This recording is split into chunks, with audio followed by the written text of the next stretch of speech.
ایک وکیل صاحب بتاتے ہیں، میرے پاس ایک موکل کا کیس آیا جو قتل میں شامل کیا جا رہا تھا۔ میں کیس کا باریک بینی سے جائزہ لے رہا تھا۔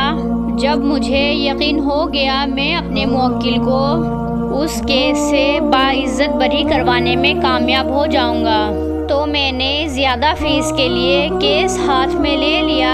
یقین کریں ہائی کورٹ میں میں نے اسی فیس کے بدلے میں اپنے موکل کا کیس لڑا، مگر چاہ کر بھی اسے بچا نہ پایا۔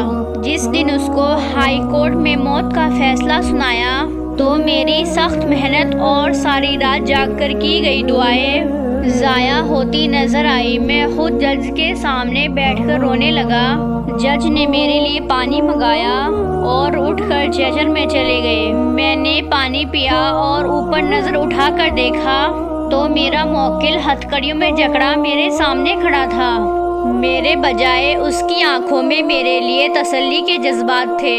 اس نے مجھے کہا، وکیل صاحب میں آزاد نہیں ہونا چاہتا، آپ اس کیس کو چھوڑ دیں۔ اور میرا موکل پہلے دن سے مجھے یہ بات کہہ رہا تھا، مگر میں ماننے کے لیے تیار نہیں تھا، کیونکہ میری نظر میں میرے موکل کا کردار سزائے موت جتنا نہیں تھا۔ بس کچھ سال کی سزائیں سنائی جا سکتی تھی، وہ بھی سپریم کورٹ یا ہائی کورٹ سے ختم ہو جانی چاہیے تھی۔ مگر آج ہائی کورٹ کے فیصلے نے مجھے بہت اداس کر دیا۔ میں نے بھی اسے حوصلہ دے دیا کہ تم بچ جاؤ گے، مگر پہلی بار میرا دل کہہ رہا تھا کہ ایسا نہیں ہوگا۔ میرے الفاظ اس پر نظر اثر انداز نہیں ہوئے۔ مجھے اسی حالت میں وہ چھوڑ کر آگے بڑھ گیا۔ میں نے بھی اس کیس کو چھوڑنے کے لیے اپنا من بنا لیا تھا، اور جیل میں تھوڑی ملاقات کے دوران میں نے اپنے موکل کو بتایا کہ میں یہ کیس نہیں لڑ سکتا، کیونکہ میں جتنی بھی تیاری کر کے جاتا تھا، درمیان بحث میرے منہ سے کوئی نہ کوئی ایسا لفظ نکل جاتا تھا کہ وہ میرے ہی موکل کے خلاف ایک ثبوت بن جاتا۔ میں نے اپنی غلطی مانتے ہوئے اس سے معافی مانگی اور نیک تمناؤں کا اظہار بھی کیا۔ میرے دماغ میں کچھ مہینے سے یہ سوال چل رہا تھا کہ میرا موکل اس قدر نا امید کیوں تھا۔ مجھے یہ کیس کسی بھی طرح 1 سال سے زیادہ چلتا ہوا نظر نہیں آ رہا تھا، مگر میرا موکل جانتا تھا وہ اس کیس سے نہیں بچ سکتا، اس لیے اس کو بچانے کی کوشش نہ کی جائے۔ میں نے آخری ملاقات میں اس سے یہ سوال پوچھ لیا تو اس نے جو جواب دیا آپ بھی سنیں۔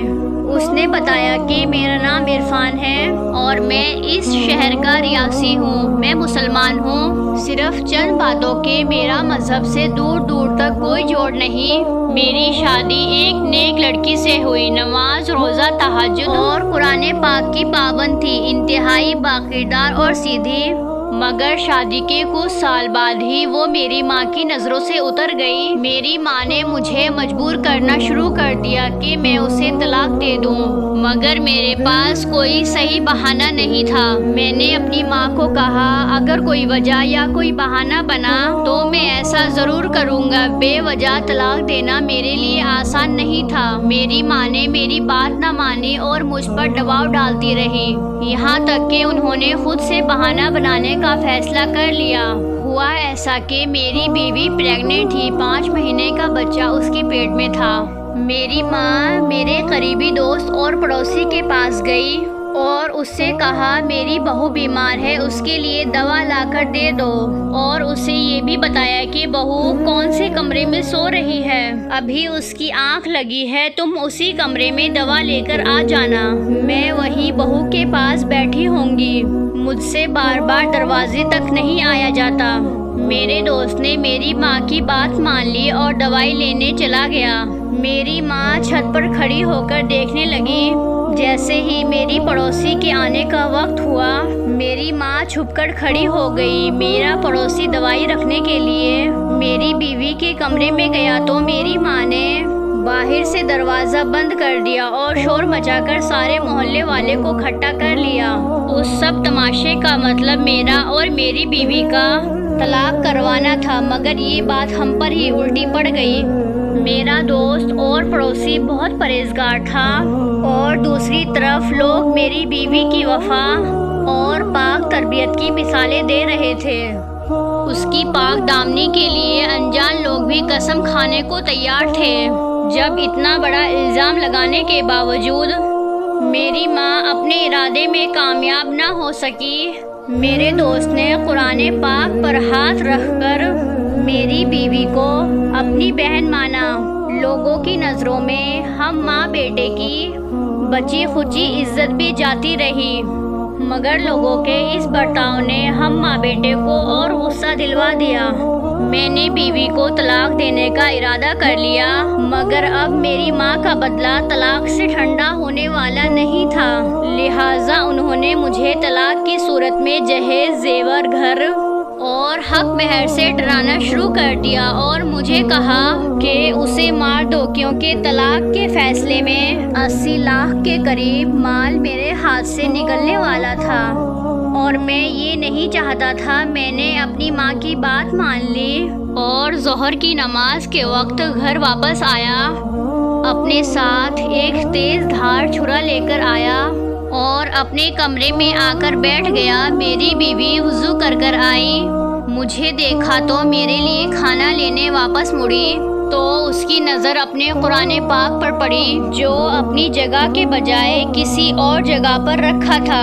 اسے چوم کر اپنے سینے سے لگایا اور اسے اپنی جگہ پر رکھا اور مجھے کھانا دینے کے لیے آگے بڑھی تو میں نے چھرے سے وار کر کے اس کے سر کے 2 ٹکڑے کر دیے۔ اس نے آخری بار پانی مانگا، مگر میں نے کہاں دینا تھا۔ البتہ اس کے وضو کے پانی کا قطرہ بہتے ہوئے اس کے چہرے سے ہوتے ہوئے اس کے منہ میں جا گرا۔ اس کے ساتھ ہی اس نے کلمہ شہادت پڑھا اور اس نے جان دے دی۔ میری بیوی کا کوئی بھی نہیں تھا۔ لوگوں کو ہم پر شک تھا، مگر حالات کو دیکھتے ہوئے کوئی بھی ہمارے خلاف نہ گیا اور اسی طرح ہم قانونی کارروائی سے بچ گئے اور میں نے دوسری شادی کر لی۔ میری ماں ایک عبرتناک موت مر گئی۔ میری اولاد بھی ہوئی۔ 1 سال کے بعد میں کہیں سفر پر جا رہا تھا، ایک انجان گاڑی والے سے لفٹ مانگی، انہوں نے مجھے لفٹ دے دی۔ وہ سب قاتل تھے۔ راستے میں انہیں پولیس نے گرفتار کر لیا۔ انہوں نے مجھے اپنا ساتھی مانا اور میں یہاں پہنچ گیا۔ میں نے خواب میں بار بار دیکھا ہے میرے گلے میں پھندا ڈالا گیا اور میری وفادار بیوی دیکھ رہی ہے۔ میں اس کیس میں بے قصور ضرور تھا، اصل میں قاتل ہوں۔ خدا نے میری کرنی کو مجھ پر پلٹ دیا اور میں موت کا منتظر ہوں۔ میں اپنے موکل کی بات سن کر سمجھ گیا کیوں میری زبان پھسلتی تھی، کیوں میرے ہی دلائل میرے موکل کے خلاف جا رہے تھے۔ شاید تقدیر نے اس کی لگامیں کھینچ لی۔ اب میں صرف اس کے لیے دعا ہی کر سکتا۔ میں نے اسے دعائیں دی۔ اسے الوداع کہنے کے بعد واپس اپنے گھر آ گیا۔